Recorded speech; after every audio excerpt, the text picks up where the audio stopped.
Hare Krishna, Hare Krishna, Krishna Krishna, Hare Hare, Hare Rama, Hare Rama, Rama Rama, Hare Hare. ഓം നമോ ഭഗവതേ വാസുദേവായ. നമസ്തേ സജ്ജനങ്ങളെ, അനന്തപുരിയിലെ ഉത്സവ കാഴ്ചകളിലേക്ക് സ്വാഗതം. ഹരിപ്രിയ പ്രൊഡക്ഷൻസിൻ്റെ ഭക്തി നിർഭരവും ആചാര അനുഷ്ഠാനങ്ങൾക്കും ക്ഷേത്രോത്സവങ്ങൾക്കും പ്രാധാന്യം നൽകി വീഡിയോ പകർപ്പായി സൂക്ഷിക്കുന്ന ഞങ്ങളുടെ സംരംഭത്തിൽ ഇന്ന് തിരുവനന്തപുരം മങ്കാട്ടുകടവ് തൈവിള ബ്രഹ്മശ്രീ വിശ്വനാഥക്കുറുപ്പ് സ്മാരക ആത്മവിദ്യാവേദിയിൽ ശ്രീമദ് ഭാഗവത സപ്താഹ ജ്ഞാനയജ്ഞം 2025 മെയ് 30 മുതൽ ജൂൺ 6 വരെ നടക്കുകയുണ്ടായി. അതിൽ മെയ് 30 വൈകുന്നേരം സപ്താഹ ജ്ഞാനയജ്ഞത്തിൻ്റെ പ്രാരംഭം കുറിച്ചുകൊണ്ടുള്ള ആചാര്യവരണവും ഭദ്രദീപം തെളിയിക്കലും നടക്കുകയുണ്ടായി. തുടർന്ന് നടന്ന ചടങ്ങിൽ ബ്രഹ്മചാരിണി ദർശിക ചൈതന്യ അവർകൾ, ഉപമുഖ്യാചാര്യ ഹിൻസർ, ബ്രഹ്മശ്രീ ബ്രഹ്മപാദാനന്ദ സരസ്വതി അവർകൾ, ശ്രീരാമദാസാശ്രമം, സ്വാമി അയ്യപ്പദാസ് അവർകൾ എന്നിവർ പങ്കെടുക്കുകയുണ്ടായി. തുടർന്ന് യജ്ഞാചാര്യൻ ശ്രീ വള്ളിക്കുന്നം ശങ്കരപ്പിള്ള അവർകൾ മാഹാത്മ്യ പ്രഭാഷണം നടത്തുകയും ചെയ്തു. ബ്രഹ്മശ്രീ വിശ്വനാഥക്കുറുപ്പ് സ്മാരക ആത്മവിദ്യാവേദിയുടെ ആഭിമുഖ്യത്തിൽ നടക്കുന്ന ഭാഗവത സപ്താഹ ജ്ഞാന യജ്ഞത്തിൻ്റെ യജ്ഞ യജമാനൻ ശ്രീ വി വിജയകുമാർ സെക്രട്ടറി ആത്മവിദ്യാവേദി അവർകളും, യജ്ഞാചാര്യൻ ഓച്ചിറ ശങ്കർജി എന്നറിയപ്പെടുന്ന ശ്രീ വള്ളിക്കുന്നം ശങ്കരപ്പിള്ള അവർകൾ, യജ്ഞഹോതാവ് ശ്രീ കെ ശിവകുമാരൻ നായർ അവർകൾ, യജ്ഞ പൗരാണികർ ശ്രീ വട്ടപ്പാറ സോമശേഖരൻ നായർ അവർകൾ, ശ്രീ ചീരാണിക്കര രാമാനന്ദ സ്വാമി അവർകൾ, ശ്രീ എൽ ശശിധരൻ ഉണ്ണിത്താൻ അവർകൾ എന്നിവരാണ്. ഈ വേദിയിൽ നടക്കുന്ന ശ്രീമദ് ഭാഗവത സപ്താഹ ജ്ഞാന യജ്ഞത്തിൽ പങ്കെടുക്കുന്ന എല്ലാ സജ്ജനങ്ങൾക്കും ഭഗവാന്റെ കൃപാകടാക്ഷം ലഭിക്കുമാറാകട്ടെ എന്ന് പ്രാർത്ഥിക്കുന്നു. മറ്റൊരു ക്ഷേത്രവിശേഷവുമായി എത്തുന്നതുവരെ എല്ലാവർക്കും ശുഭദിനം നേർന്നുകൊണ്ട് ഹരിപ്രിയ പ്രൊഡക്ഷൻസ് വേണ്ടി ഞാൻ ഹരിപ്രിയ രാജ്കുമാർ. ലോകാ സമസ്ത സുഖിനോ ഭവന്തു.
Hare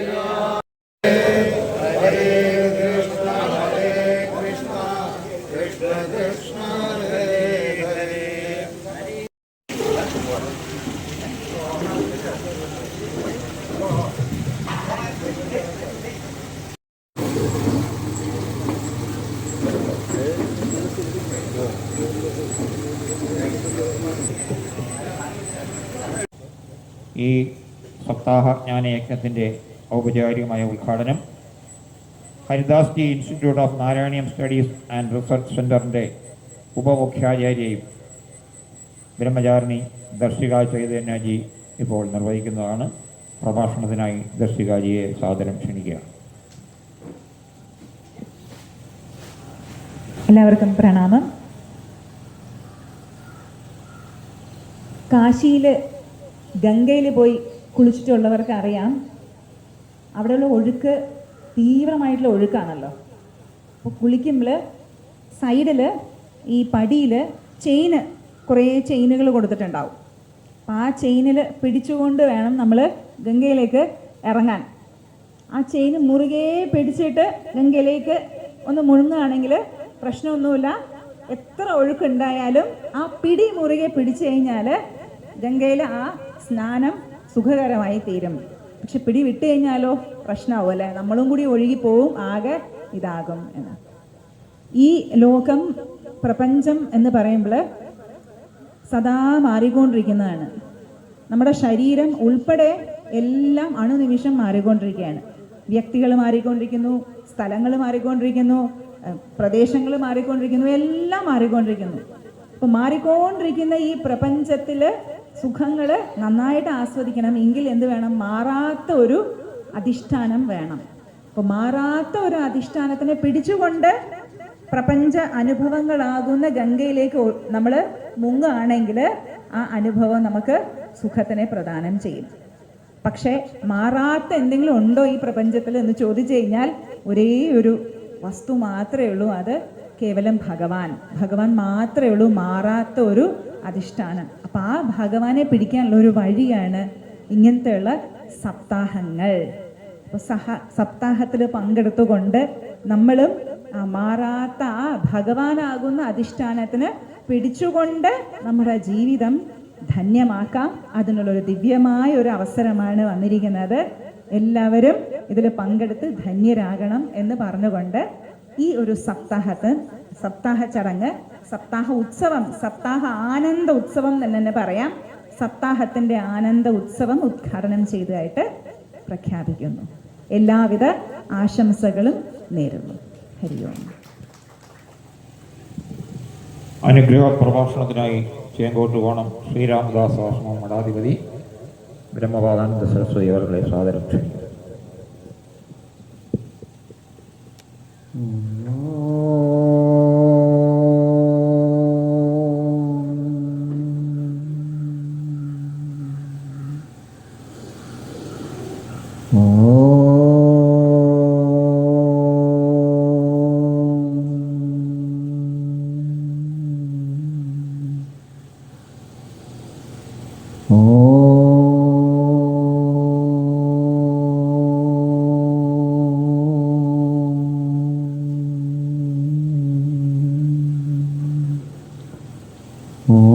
സദ്ഗുരുഭ്യോ നമഃ.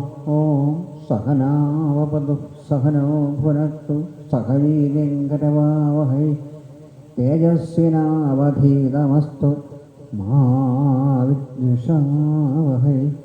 ഓം ശാന്തി ശാന്തി ശാന്തി. ഓം ജന്മാദ്യസ്യ യദന്വയാദിതർവസ്ഥാപ്തേഷു വിദ്യാസുരാൻ തേനേ ബ്രഹ്മഹൃദായ ആദ്യവയേ മുഹ്യന്യൽ സൂരയ തേജോവാദിമൃതാം യഥാ വിനിമയോ യത്ര സർഗോ മൃഷാ ധാമ്നാ സ്വേന സദാ നിരസ്തഗോഹകം. സത്യം പരം ധീമഹി. ശ്രീമദ്ഭാഗവതാഖ്യോയം പ്രത്യക്ഷകൃഷ ഏവ ഹി സ്വീകൃതോऽസി മയാ നാഥ മുക്ത്യർത്ഥം ഭവസാഗരേ. സംപൂജ്യ അയ്യപ്പൻ സ്വാമി, ബ്രഹ്മചാരിണി ദർശക ചൈതന്യ, യജ്ഞാചാര്യൻ, സഹാചാര്യന്മാർ, ഹോതാവ്, സജ്ജനങ്ങളെ, വളരെ ധന്യമായൊരു മുഹൂർത്തത്തിലാണ് നമ്മൾ ഒത്തുകൂടിയിരിക്കുന്നത്. സായസന്ധ്യയിലൂടെ പരമഭാഗവതനായിരുന്ന ശ്രീ വിശ്വനാഥക്കുറുപ്പ് സാറ്, ഞങ്ങളങ്ങനെയാണ് അദ്ദേഹത്തെ വിളിച്ചിരുന്നത്, അദ്ദേഹത്തിൻ്റെ സ്മരണ നിലനിൽക്കുന്ന ഈ പുണ്യഭൂമിയിൽ ഇതുപോലെ മഹത്തരമായൊരു യജ്ഞത്തിന് വേദിയാകുന്നത് വളരെ വളരെ ധന്യമാണ്. നമുക്ക് അറിയാം, ഭാരത സംസ്കാരത്തിൽ ഏറ്റവും പ്രാധാന്യം കൊടുക്കുന്നത് അവനവനെ തന്നെയാണ് നമ്മൾ അറിയേണ്ടത് എന്നാണ്. സ്വസ്വരൂപത്തെ അറിയുക എന്നുള്ളതാണ് നമ്മുടെ ധർമ്മം, അതാണ് നമ്മുടെ ലക്ഷ്യം, അതായിരിക്കണം നമ്മുടെ ലക്ഷ്യം, സങ്കല്പം. എങ്ങനെ നമുക്ക് സാധിക്കും? കണ്ണാടിയിൽ പോയി മുമ്പ് പോയി നിൽക്കുന്ന രൂപമല്ല നമുക്ക്, അതല്ലാത്തൊരു രൂപം നമ്മുടെ ഉള്ളിലുണ്ട്. അത് മാംസചക്ഷുക്കളെ കൊണ്ട് കാണാൻ കഴിയില്ല, നമ്മുടെ ചെവികളെ കൊണ്ട് കേൾക്കാൻ കഴിയില്ല. പക്ഷേ അത് നമ്മുടെ ആത്മാവിന് അനുഭവിക്കാൻ കഴിയും എന്നാണ് പൂർവ്വസൂരികൾ പറഞ്ഞു വെച്ചിട്ടുള്ളത്. എങ്ങനെ സാധിക്കും? അതിനുള്ള ഉപായങ്ങളാണ് ഈ പ്രകൃതിയെ തന്നെ ഒരു ലബോറട്ടറിയാക്കി നിരീക്ഷണ പരീക്ഷണങ്ങൾ ചെയ്ത് ധ്യാനനിരതനായി അവർ കണ്ടെത്തിയ ആ സത്യത്തെ, ആ മാർഗത്തെയാണ് നമുക്ക് നൽകിയിട്ടുള്ളത്. അത് പുരാണങ്ങളായിട്ട്, വേദങ്ങളായിട്ട് ആദ്യം, പിന്നെ പുരാണങ്ങളായി. അതിൽ പ്രധാനപ്പെട്ട ഒരു പുരാണമാണ് ശ്രീമദ് ഭാഗവത പുരാണം.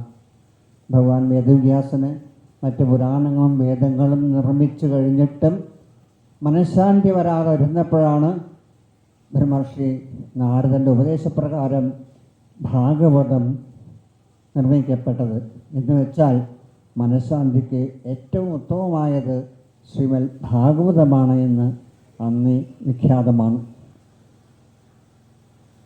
പരീക്ഷത്തിന് ശാപം നിമിത്തമായിട്ടാണ് ഈ സപ്താഹ പദ്ധതി രൂപപ്പെട്ടത്. ആദ്യം ശീശകൻ പരീക്ഷത്തിന് വേണ്ടി, പിന്നെ ഒരിക്കൽ ദുന്ദുകാരിക്ക് വേണ്ടി ഗോകർണൻ, ഇവരൊക്കെയാണ് സപ്താഹ ആചാര്യന്മാരായിട്ട് ആദ്യകാലത്ത് ഉണ്ടായിരുന്നത്. ഭക്തി ജ്ഞാന വൈരാഗ്യങ്ങളുടെ ഒരു സംയോഗമാണ് ശ്രീമദ് ഭാഗവതം. സ്വരൂപത്തെ അറിയണമെങ്കിൽ, മോക്ഷത്തെ പ്രാപിക്കണമെങ്കിൽ, മുക്തി കിട്ടണമെങ്കിൽ വൈരാഗ്യം വേണമെന്നാണ് നമ്മുടെ വേദാന്തശാസ്ത്രം പറയുന്നത്. വൈരാഗ്യം എന്ന് പറഞ്ഞാൽ ശത്രുതയല്ല, ഇന്നിപ്പോൾ അതാണ് അർത്ഥം കാണുന്നത്. വിരാഗത, രാഗമില്ലായ്മ, അതാണ് വൈരാഗ്യം കൊണ്ട് ആചാര്യന്മാർ ഉദ്ദേശിച്ചിട്ടുള്ളത്. അതിന് ജ്ഞാനം വേണം. ജ്ഞാനത്തിന് പല മാർഗങ്ങളുണ്ട്. അതിൽ ഏറ്റവും എളുപ്പമുള്ള മാർഗമാണ് ഭക്തിമാർഗം. ആ ഭക്തിമാർഗത്തെ ഉത്തരോത്തരം പ്രകീർത്തിക്കുന്ന ഒരു മഹൽ ഗ്രന്ഥമാണ് ശ്രീമദ് ഭാഗവതം. ആ ഭാഗവതം പ്രത്യക്ഷ കൃഷ്ണനാണെന്നാണ് പറയപ്പെടുന്നത്.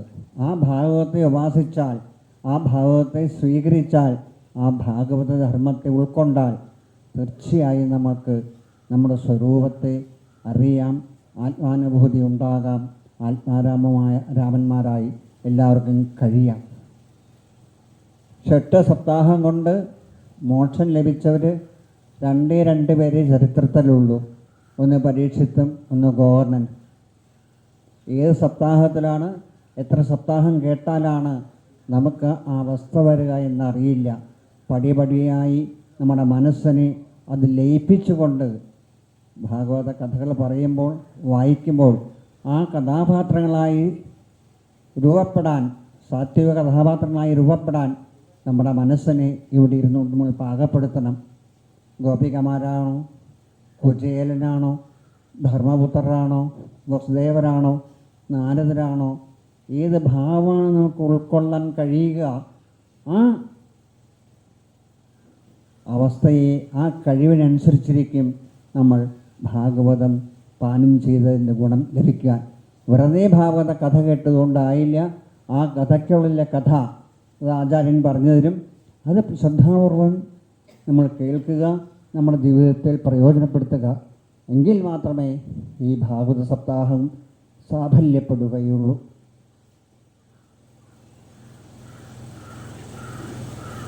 വളരെ പുരാതന കാലത്ത് ഇന്നിപ്പോൾ പലപ്പോഴും പല സപ്താഹങ്ങളും അതിൻ്റെ മൂല്യത്തിന് കുറച്ച് ശോഷണം വന്നതായിട്ട് കാണുന്നുണ്ട്. പക്ഷേ ഭക്തിജ്ഞാന വൈരാഗ്യമാണ് അതിൻ്റെ അടിസ്ഥാന തത്വ മൂല്യമെന്ന് അറിഞ്ഞുകൊണ്ട് അതിനെ സമീപിച്ചാൽ തീർച്ചയായിട്ടും നമുക്ക് മുക്തി ലഭിക്കും. മുക്തി എന്ന് പറഞ്ഞാൽ നമ്മൾ മരിച്ചു വേറെ ലോകത്ത് പോവുകയല്ല, ഈ ലോകത്തിൽ തന്നെ ശാന്തമായിരിക്കാവുന്ന ഒരവസ്ഥ, സ്ഥിതപ്രജ്ഞൻ്റെ അവസ്ഥ, അത് സാധിക്കുക എന്നുള്ളതാണ് മുക്തി കൊണ്ട് ആചാര്യന്മാർ ഉദ്ദേശിച്ചത്. അതിന് നമ്മുടെ മനസ്സിനെ ഇല്ലാതാക്കണം, മനസ്സംയമനം വേണം, മനസ്സ് ശുദ്ധമാവണം. ശുദ്ധിയ മനസ്സി ഗോവിന്ദ സ്വയമേവ പ്രകാശത എന്നാണ് പറയുന്നത്. അങ്ങനെ മനസ്സ് ശുദ്ധമായാൽ ബാക്കി കാണുന്നത് ഭഗവാൻ അല്ലെങ്കിൽ ആ സ്വരൂപം, ആ ചൈതന്യം മാത്രമായിരിക്കും. പറയാൻ എളുപ്പമാണ്. നമ്മൾ ഇവിടെ ഇരിക്കുമ്പോൾ നമ്മുടെ മനസ്സ് പല ഭാഗങ്ങളിലും സഞ്ചരിച്ചുകൊണ്ടിരിക്കും. ഭഗവാൻ തന്നെ പറഞ്ഞിട്ട് കാറ്റിനെ പിടിച്ചു കെട്ടുന്ന പോലെ ദുഷ്കരമാണ് മത്സരം പിടിച്ചു കെട്ടാ എന്ന്. അങ്ങനെ വന്നപ്പോൾ എന്താണ് ഒരു മാർഗം എന്നുള്ളത് വ്യാസഭഗവാന്റെ ചിന്തയിൽ ഉണർന്നതുകൊണ്ടാണ് ഭഗവാനെ വർണ്ണിക്കുക, ഭഗവത് കഥകൾ വർണ്ണിക്കുക, ഭഗവത് നാമങ്ങൾ കീർത്തിക്കുക, ഭഗവാനെ കീർത്തിക്കുക. അത്രയും സമയം നമ്മുടെ മനസ്സ് ആ ഭഗവാനിൽ ലയിച്ചു കൊണ്ടിരിക്കും. അത്രയും കാലം, അത്രയും സമയം മറ്റുള്ള ചിന്തകളൊന്നും നമ്മുടെ മനസ്സിനെ ബാധിക്കുകയില്ല. അതുകൊണ്ട് ഈ ഭാവഗതസം കഴിഞ്ഞു പോയാലും നിത്യവും നമ്മൾ അല്പനേരമെങ്കിലും സ്വന്തം ഗൃഹത്തിലിരുന്ന് എത്രയൊക്കെ തിരക്കുണ്ടെങ്കിലും മാറ്റിവെച്ച് അല്പനേരമെങ്കിലും ഭഗവാനെ സ്മരിക്കുക, ഭഗവാന്റെ നാമം ജപിക്കുക, ഭഗവാന്റെ കീർത്തനങ്ങൾ പാടുക. ഇത്രയൊക്കെ ചെയ്താൽ പതിയെ പതിയെ നമ്മുടെ മനസ്സും ശാന്തമായിരിക്കും. ആ ശാന്താവസ്ഥയാണ് മുക്തി എന്ന് പറയുന്നത്. എന്ത് വന്നാലും നമ്മുടെ മനസ്സിളകില്ല, ഒരു ടെൻഷൻ ഉണ്ടാവില്ല, പേടി ഉണ്ടാവില്ല, സങ്കടം ഉണ്ടാവില്ല, മറ്റൊരു വിചാരങ്ങളും നമ്മുടെ മനസ്സിനെ ബാധിക്കില്ല. ഭഗവാൻ എന്നുള്ള ചിന്ത മാത്രമേ ഉണ്ടാവുകയുള്ളൂ. അതിന് ഏവർക്കും ഈ സപ്താഹം കൊണ്ട് സാധ്യമാവണം. ആ സപ്താഹത്തിന് ലക്ഷ്യം അതായിരിക്കണം, ഉദ്ദേശം അതായിരിക്കണം, സങ്കല്പം അതായിരിക്കണം. അതുപോലെ തന്നെ അനവധി ഭക്തജനങ്ങളുടെ മനസ്സിലേക്ക് ഭഗവത്നാമങ്ങളും ഭഗവത് കീർത്തനങ്ങളും എത്തിച്ച യജ്ഞാചാര്യന് ഇനിയും 1000 സദസ്സുകളിൽ ലക്ഷോപലക്ഷം ജനങ്ങളെ ഭക്തിമാർഗത്തിലേക്ക് നയിക്കാൻ, മുക്തിമാർഗത്തിലേക്ക് കൈപ്പിടിച്ചുയർത്താൻ ഉള്ള ഈ ഒരു ആരോഗ്യ സൗഖ്യം ശ്രേഷ്ഠ പരമാത്മാവ് നൽകട്ടെ എന്ന് പ്രാർത്ഥിച്ചുകൊണ്ട്, എല്ലാവർക്കും ഭഗവത് അനുഗ്രഹം ഉണ്ടാവട്ടെ എന്ന് പ്രാർത്ഥിച്ചുകൊണ്ട് എൻ്റെ വാക്കുകൾ ആ ശ്രേഷ്ഠ പരമാത്മാവിൻ്റെ പദകമലങ്ങളിൽ പൂജാപുഷ്പമെല്ലാം അർച്ചിക്കട്ടെ. ഹരി ഓം തത്സൽ. സ്വാമി അയ്യപ്പദാസ് അവരുടെ സ്വാഗതം ക്ഷണിക്കും.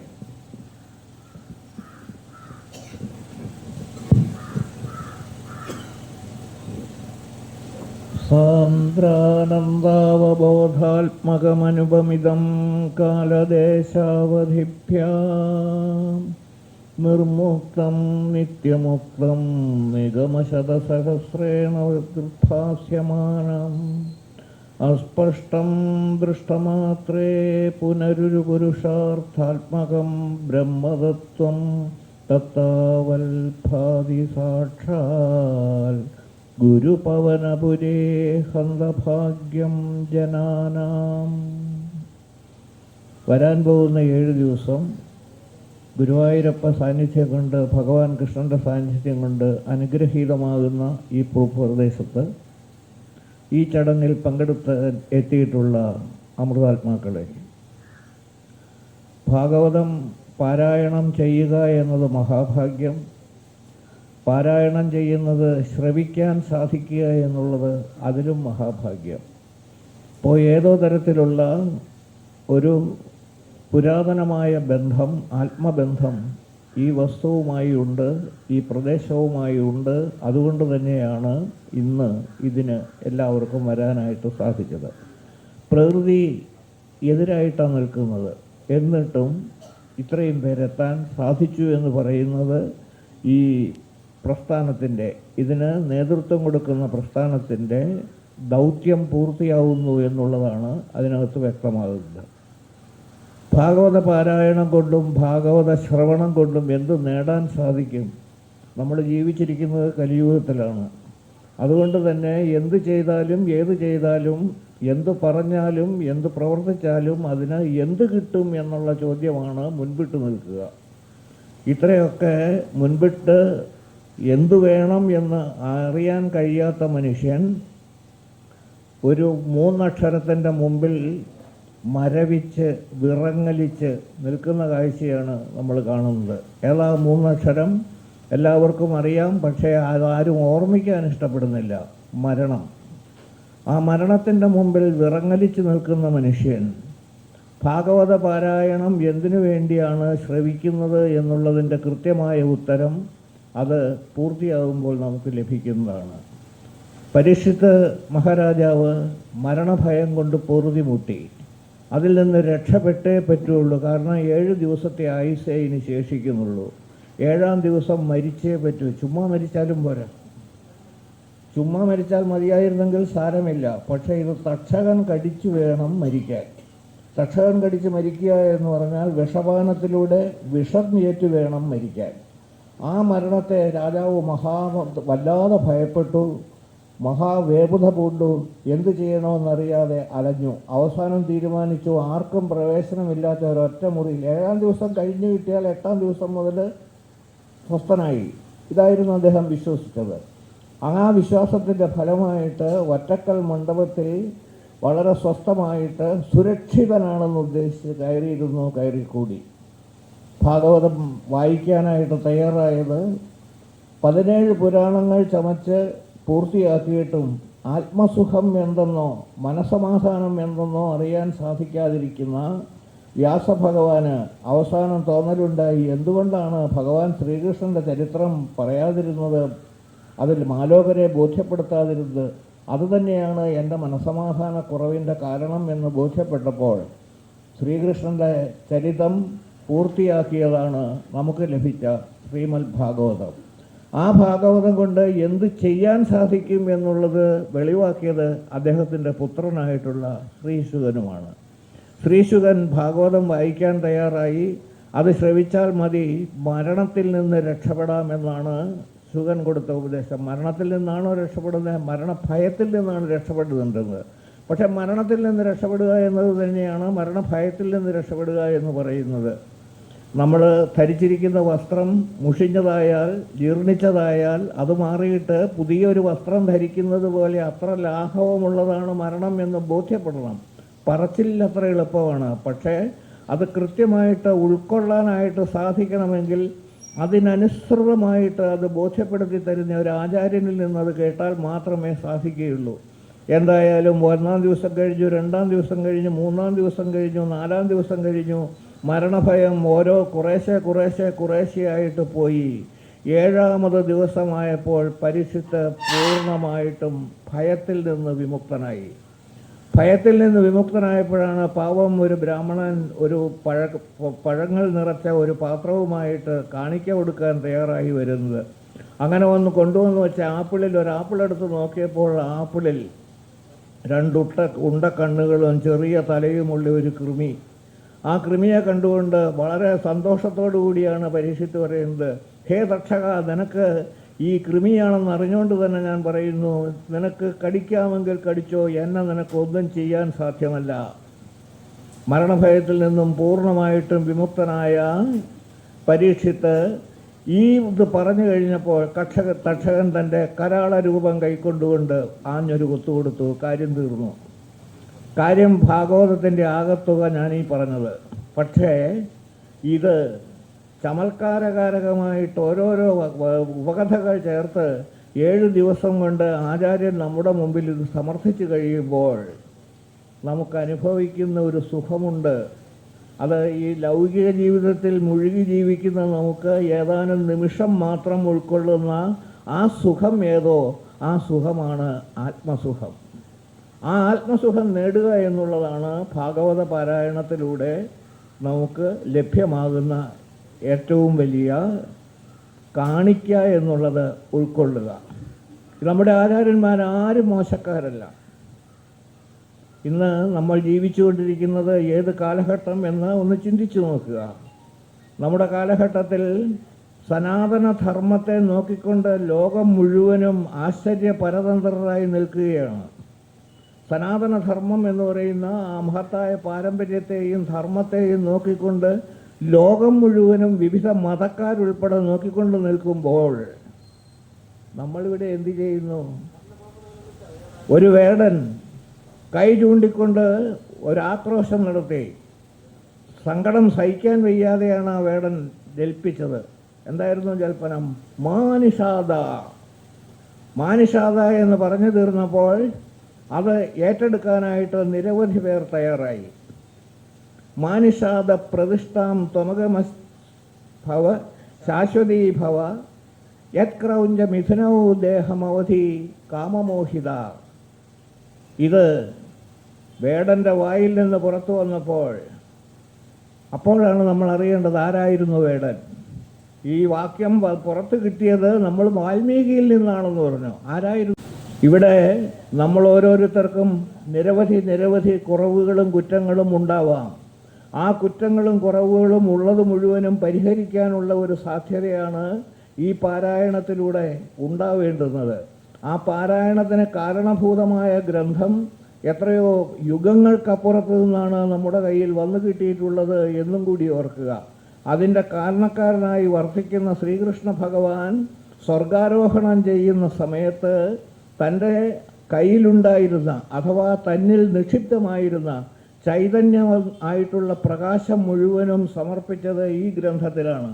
ആ ഗ്രന്ഥത്തിൽ സമർപ്പിച്ചിട്ട് പറഞ്ഞു, എന്നെ കാണുന്നതിന് തുല്യം പവിത്രം, എന്നെ സ്പർശിക്കുന്നതിന് തുല്യം അത്രമാത്രം പവിത്രം ഈ ഗ്രന്ഥത്തിൻ്റെ പ്രത്യേകത.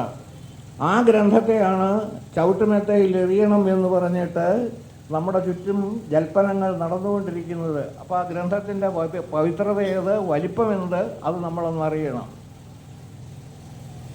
മാനിഷാദ എന്ന് ജൽപ്പിച്ച ആ മനുഷ്യൻ വേടനായിരുന്നു എന്ന് പറഞ്ഞത് വെറുതെ പറഞ്ഞതല്ല. രത്നാകരൻ എന്നു പേരുള്ള അദ്ദേഹത്തെ ഈ കൃത്യങ്ങളിൽ നിന്ന് തടസ്സപ്പെടുത്താൻ കാരണഭൂതമായത് സപ്തർഷികളാണ്. ആ സപ്തർഷികൾ തങ്ങളെ തടഞ്ഞു നിർത്തി കൊള്ളയടിക്കാൻ ശ്രമിച്ചപ്പോൾ പറഞ്ഞു, നീ ചെയ്യുന്നത് മഹാപാപമല്ലേ, നീ ചെയ്യുന്നത് മഹാപാപമായതുകൊണ്ട് ഇതിലൊരു പശ്ചാത്താപമില്ലേ നിനക്ക്? അപ്പോൾ അയാൾ പറഞ്ഞു, എൻ്റെ ഭാര്യയ്ക്കും കുട്ടികൾക്കും വേണ്ടിയിട്ടാണ് ഞാൻ ഈ കൃത്യങ്ങളെല്ലാം ചെയ്യുന്നത്, അത് ചെയ്യുന്നത് ശരിയാണെന്നാണ് എൻ്റെ വിശ്വാസം. അഥവാ ഇനി അതിനകത്ത് പാപമുണ്ടെങ്കിൽ ആ പാപം അവരും കൂടി പങ്കിട്ട് എടുക്കും. രാമായണം വായിച്ചിട്ടുള്ളവർക്കൊക്കെ അറിയാം, രാമായണത്തിൽ കൃത്യമായിട്ടും ഒരേ ഒരു സമയം മാത്രം കടന്നു വരുന്ന രത്നാകരൻ്റെ ഭാര്യ പറഞ്ഞു, ഒരു ലോകതത്വമായിട്ട് ആ വാക്യം ഇന്നും അതേപടി നിലനിൽക്കുന്നു. അവനവൻ ചെയ്യുന്ന കർമ്മങ്ങൾ അതിൻ്റെ ഫലം എന്താണോ അത് അവനവൻ തന്നെ അനുഭവിച്ചേ തീരൂ. അവിടെ എന്ത് സംഭവിച്ചു? രത്നാകരന് മാനസാന്തരം ഉണ്ടായി. രത്നാകരന് മാനസാന്തരം ഉണ്ടായപ്പോൾ നമുക്ക് കിട്ടിയത്, മഹാവേടനിൽ നിന്ന് നമുക്ക് ലഭിച്ചത്, സപ്തർഷികൾ ബ്രഹ്മർഷേ എന്ന് മാനിച്ചു വിളിച്ച വാൽമീകി മഹർഷിയാണെങ്കിൽ ആധുനിക ലോകത്തിൽ നമ്മുടെയെല്ലാം നേരെ നോക്കിക്കൊണ്ട്, ഈ ഗ്രന്ഥങ്ങളെല്ലാം കയ്യിൽ സൂക്ഷിക്കുന്ന നമ്മുടെ നേരെ നോക്കിക്കൊണ്ട് ആധുനിക വേടൻ ഏതെല്ലാം തരത്തിലാണ് സനാതനധർമ്മത്തെ ഇല്ലായ്മ ചെയ്തേ അടങ്ങൂ എന്ന് തീരുമാനിക്കുന്നത്, പറയുന്നത്, അതിന് പിറകിൽ ഭരണാധികാരികളുടെ ആ ഒരു സഹായം കൂടി ലഭിക്കുന്ന അവസ്ഥയുള്ളപ്പോൾ നമ്മൾ മനസ്സിലാക്കി വയ്ക്കേണ്ടുന്നത് എന്ത് എന്ന് ചോദിച്ചാൽ, ഇതുപോലെയുള്ള അമൂല്യ ഗ്രന്ഥങ്ങൾ ഒന്നല്ല, രണ്ടല്ല, 100 കണക്കിനല്ല, സഹസ്രങ്ങൾ നമ്മുടെ കയ്യിലുണ്ട്. 4 വേദങ്ങൾ, 6 ശാസ്ത്രങ്ങൾ, 18 പുരാണങ്ങൾ, അതിനോട് ചേർന്നിട്ടുള്ള ഉപകഥകൾ, ഇതെല്ലാം നമ്മുടെ കുട്ടികൾക്ക് പറഞ്ഞു കൊടുക്കാൻ തയ്യാറാകുമ്പോൾ, അത് പറഞ്ഞു കൊടുത്തിരുന്നെങ്കിൽ എനിക്ക് വേടനെ കാണണം, എനിക്ക് വേടനെ കാണണം എന്ന് പറഞ്ഞിട്ടുള്ള നെട്ടോട്ടം ഇന്ന് നമ്മുടെ ഇടയിൽ നിന്ന് ഉണ്ടാകുമായിരുന്നോ എന്ന് ആലോചിക്കുക. ആ ആലോചനയ്ക്കുള്ള ഒരു മുഹൂർത്തം കൂടി ഈ മഹത്തായ സന്ദർഭത്തിൽ ഓരോരുത്തരുടെയും ഉള്ളിൽ അങ്കുരിക്കുന്നതിന് സാക്ഷാൽ കൃഷ്ണ ഭഗവാൻ അനുഗ്രഹിക്കട്ടെ എന്ന് പ്രാർത്ഥിച്ചുകൊണ്ട് എൻ്റെ വാക്കുകൾ നറുമലരുകളായി ഭഗവത്പാദത്തിൽ സമർപ്പിച്ചുകൊണ്ട് ഞാൻ പൂർത്തിയാക്കുന്നു. നന്ദി, നമസ്കാരം.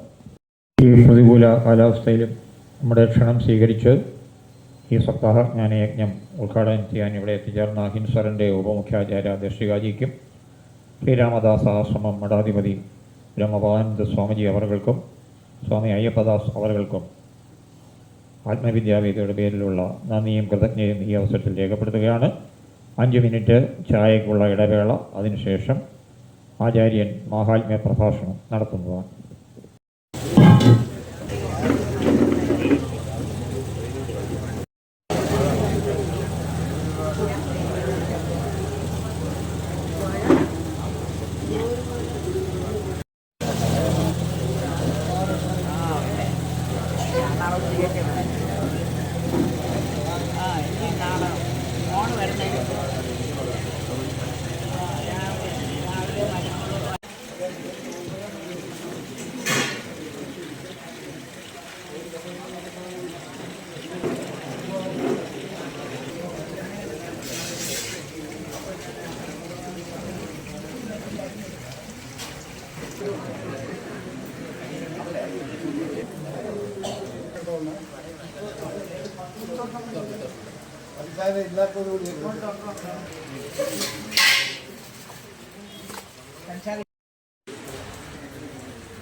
ബ്രഹ്മ ഗുരുർവിഷ്ണു ഗുരുർദേവോ മഹേശ്വര ഗുരു സാക്ഷാൽ പരം ബ്രഹ്മ തസ്മൈ ശ്രീ ഗുരവേ നമഃ.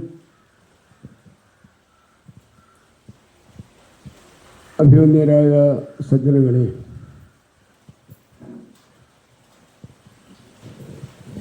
വളരെ പ്രധാനമായി ഇവിടെ ഇപ്പോൾ ശ്രീ മഹാഭാഗവതം സപ്താഹ ജ്ഞാനയജ്ഞം എന്ന് തന്നെ ഉണ്ട്, അങ്ങനെ നടക്കുകയാണ്. വിശേഷിച്ചും ഈ സപ്താഹയജ്ഞം കേൾക്കുമ്പോൾ ഏത് നോട്ടീസ് കണ്ടാലും അതിനകത്ത് കാണും സപ്താഹയജ്ഞം. ഭക്തിയുടെ 2 അംഗങ്ങളാണ് ജ്ഞാനവും വൈരാഗ്യവും. അതിൽ ജ്ഞാനം എന്ന അക്ഷരം വിട്ടുപോയി. ഇപ്പോൾ എല്ലാ സപ്താഹത്തിലും ജ്ഞാനമില്ല. സപ്താഹയജ്ഞം പറയാതിരിക്കാൻ തരമില്ലാത്തതുകൊണ്ട് പറഞ്ഞു പോവുകയാണ്, തെറ്റുണ്ടെങ്കിൽ ക്ഷമിക്കുക. അപ്പോൾ അതുകൊണ്ട് ജ്ഞാനമില്ലാത്ത സപ്താഹങ്ങളുടെ നോട്ടീസാണ് നമ്മളിപ്പോൾ കണ്ടുകൊണ്ടിരിക്കുന്നത്. അങ്ങനെയല്ലത്. ഭക്തിക്ക് 2 അംഗമുണ്ടത്. ഒന്ന് വൈരാഗ്യമാണ്, മറ്റത് ജ്ഞാനമാണ്. ജ്ഞാന വൈരാഗ്യങ്ങൾ സിദ്ധമായി ഭവിച്ചിടുകയെ ഉത്തമ കർമ്മം ഭവിച്ചിടൂ. അങ്ങനെ ഇരിക്കട്ടെ എന്തായാലും അത്. അപ്പോൾ ഇപ്പോൾ ഭാഗവത സപ്താഹ ജ്ഞാനയജ്ഞം നാളെ തുടങ്ങുന്നു. ഈ ശ്രീമദ് ഭാഗവതമെന്ന് മണ്ടയിൽ എഴുതിയിട്ടുണ്ട്. ഇതെന്താണെന്ന് ആദ്യം അറിയണം, എങ്കിൽ മാത്രമേ ഭാഗവതം വായിച്ചിട്ട് കാര്യമുള്ളൂ. ഭാഗവതത്തിനകത്ത് നമുക്ക് ന്യായമായിട്ട് ഇപ്പോൾ കാണാൻ പാഠം വേണമെങ്കിൽ കുറേ കാര്യങ്ങൾ ഇവിടെ ഇരിക്കുന്ന ആർക്കും അറിയാൻ വയ്യാത്തവരാരും ഇവിടെ ഇരിപ്പില്ല. എല്ലാവരും എല്ലാം അറിയാവുന്നവരാണ്, പറയുകയും ചെയ്യാം. പക്ഷേ ആകുന്നില്ലല്ലോ. ശ്രീമത് ഐശ്വര്യത്തോടു കൂടിയത്, ശ്രേയസ്സോടു കൂടിയത്, ലക്ഷ്മിയോട് കൂടിയത്. ഭക്തി ഗമ്യം, ഗർവഭംഗം, വാക്യജാലം, വേദസാരം, വരപ്രദായിനി. 3 ഭാഗമാണ് വരുന്നത് ഒറ്റ അക്ഷരത്തിന്. 4ാമത്തെ തായാണ് തത്വജ്ഞാനം. തത്വജ്ഞാനത്തോടുകൂടി വേദസാരവും വാക്യജാലവും വരപ്രദായിനിയുമായ ഈ ഗ്രന്ഥത്തെ അല്പം പോലും ഗർവ് കൂടാതെ കണ്ട് ഭക്തിയോടുകൂടി എവിടെയാണോ പാരായണം ചെയ്യുന്നത് അവിടെ ശ്രീമതുണ്ടാകും. ഇന്നത്തെ പാരായണത്തിൻ്റെ കാര്യമൊന്നും പറയുന്നില്ല. ഞാൻ 50-60 വർഷം കൊണ്ട് നടക്കുക പാരായണത്തിനും പിന്നെ പറയാനും. എന്തൊക്കെ ഞാൻ കണ്ടനുഭവിച്ചെന്നുള്ള വിവരം സജ്ജനങ്ങളെ സൂചിപ്പിക്കുന്നില്ല, വയ്യ പറയാൻ. അത്രമാത്രം കഷ്ടമാണ് ഈ യജ്ഞങ്ങൾ നടന്നു പോകുന്നത്. പറയാതിരിക്കാൻ വയ്യാത്തതുകൊണ്ട് പറഞ്ഞു പോകുകയാണ്, ക്ഷമിക്കുക. ഇനി ഭാഗവതത്തിന് എത്ര സ്കന്ധങ്ങളുണ്ട്? ഭാഗവതത്തിൽ 12 സ്കന്ധങ്ങളുണ്ട്. ഈ 12 സ്കന്ധമുള്ള ഭാഗവത്തിന് എത്ര ലക്ഷണമാണുള്ളത്? എല്ലാ പുരാണത്തിലും 5 പറയുന്നുള്ളൂ. ഇതിൽ 10 ലക്ഷണങ്ങളുണ്ട്. ഈ 10 ലക്ഷണങ്ങളിൽ ഏതെല്ലാം സ്കന്ധത്തിൽ കൂടിയാണ് വേദവ്യാസ മഹർഷി വ്യാപ്തമാക്കിയിരിക്കുന്നത്, അല്ലെങ്കിൽ എഴുത്തച്ഛൻ ഉണ്ടാക്കിയിരിക്കുന്ന ഗ്രന്ഥത്തിലുള്ളത്? അറിയേണ്ടതല്ലേ? അങ്ങനെ വന്നു കഴിഞ്ഞാൽ ഈ 12 സ്കന്ധങ്ങൾ എന്ന് പറയുന്നത് ഭഗവാന്റെ അംഗങ്ങളാണ്. 12 സ്കന്ധം എന്ന് പറയുന്നത് 12 ഭാഗം പൂതനാമോക്ഷത്തിൽ വായിക്കും. അപ്പോൾ 12 ഭാഗം അംശിച്ചു എന്നൊക്കെ പറയും അതിനകത്ത്. അത് സൂക്ഷ്മമായി നോക്കുമ്പോൾ കാണാൻ കഴിയും. അപ്പോൾ ഈ 12 ഭാഗങ്ങളുള്ള ഈ ഭാഗവത്തിൽ ശ്രീമദ് ഭാഗവതാഖ്യോയം പ്രത്യക്ഷ കൃഷ്ണയവഹി പറഞ്ഞു കഴിഞ്ഞു. അത് പ്രത്യക്ഷ കൃഷ്ണനാണ്. അതിൽ ഭാഗവതത്തിൻ്റെ പ്രഥമ ദ്വിതീയ സ്കന്ധങ്ങൾ വളരെ പ്രധാനമായി ഭഗവാന്റെ ഇരുപാദങ്ങളാണ്. ഈ ഭാഗവതം എടുത്ത് കാലയിൽ വെച്ചിട്ട് വായിക്കുന്നവരുണ്ട്, ഇങ്ങനെ വെച്ചിട്ടാണ് വായിക്കുന്നത്. തെറ്റുകാണെന്ന് ആരും ധരിക്കണ്ട, കാരണം പറയുന്നു എന്ന് മാത്രം, അതൊന്നും ചിന്തിക്കണ്ട വേറെ. ഇരുപാദങ്ങൾ പ്രഥമ ദ്വിതീയ സ്കന്ധങ്ങളാണ്. അത് കഴിഞ്ഞാൽ തൃതീയ ചതുർത്ഥ സ്കന്ധങ്ങൾ അതിപ്രധാനമായി അദ്ദേഹത്തിൻ്റെ 2 തുടയാണ്. വളരെ പ്രധാനമായി 5-ാമത്തെ സ്കന്ധം എന്ന് പറയുന്നത് നാഭിയാണ്. 6-ാമത്തെ സ്കന്ധം എന്ന് പറയുന്നത് ഹൃദയമാണ്. 7-8 സ്കന്ധങ്ങൾ ഇരുഭുജങ്ങളാണ്. 9-ാമത്തെ സ്കന്ധം ഗളം കഴുത്താണ്. 10-ാമത്തെ സ്കന്ധമാകട്ടെ തിരുമുഖമാണ്. 11 ലാടമാണ്. 12 ശിരസാണ്. ഇതാ ഭാഗവതത്തിലെ 12 സ്കന്ധങ്ങൾ. ഭഗവാന്റെ അനുഗ്രഹാശിസുകൾക്ക് പാത്രീഭൂതരാകുവാൻ നമുക്ക് കഴിയുമാറാകട്ടെ എന്ന് ആത്മാർത്ഥമായി പ്രാർത്ഥിച്ചുകൊണ്ട് ഈ വാക്കുകൾ പരബ്രഹ്മസ്വരൂപിയായ ഭഗവാനിൽ സമർപ്പിക്കുന്നു. നിങ്ങൾക്കേവർക്കും എൻ്റെ വിനീതമായ നമസ്കാരം. ഓം പൂർണ്ണമദ പൂർണ്ണമിദം പൂർണ്ണാൽ പൂർണ്ണമുദച്യതേ പൂർണ്ണസ്യ പൂർണ്ണമാദായ പൂർണ്ണമേവ അവശിഷ്യതേ. ഓം ശാന്തി ശാന്തി ശാന്തി. ലോകാ സമസ്ത സുഖിനോ ഭവന്തോ. ഹരി ഓം തസ്സത്. വ്യത്യസ്തമായി ഭാഗവത ധർമ്മത്തെപ്പറ്റി നമുക്ക് പറഞ്ഞു തന്ന ആചാര്യന് നന്ദി രേഖപ്പെടുത്തുകയാണ്. കൂടാതെ പ്രതികൂല കാലാവസ്ഥയിലും ഈ ചടങ്ങിന് എത്തിച്ചേർന്ന എല്ലാ പുണ്യാത്മാക്കൾക്കും ആത്മവിദ്യാവേദിയുടെ നന്ദി രേഖപ്പെടുത്തുന്നു. നന്ദി, നമസ്കാരം.